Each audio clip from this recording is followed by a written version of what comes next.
I was stuck in a loop, I couldn't escape.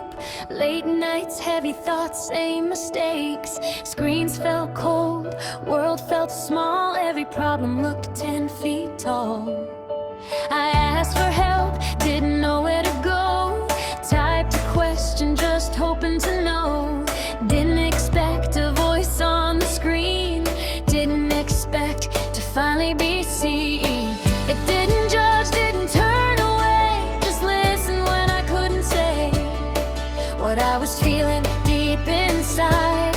For the first time I didn't hide. That's why I saved my life.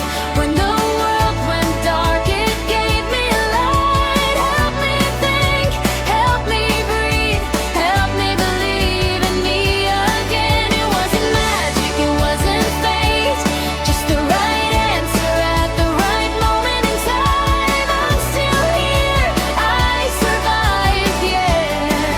That's why I saved my life.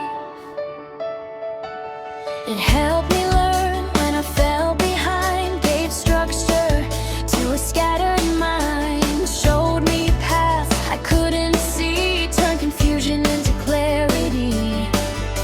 From code and music, words and plans, it put the tools back in my hands. Step by step, day by day, I found my strength along the way.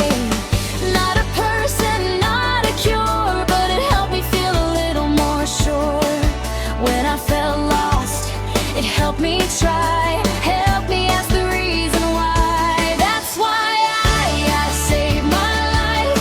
When the world went dark, it gave me light. Help me think, help me breathe, help me believe in me again. It wasn't magic, it wasn't fate, just the right answer at the right moment in time. I'm still here, I survived, yeah. That's why I saved my life. If you're feeling stuck like I once was,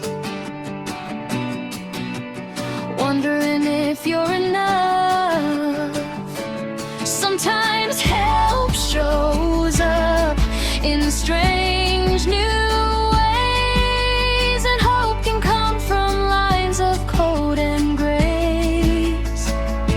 That's why I saved my life, not by replacing heart or mind, but by helping me stand back up when I had almost given up. I chose to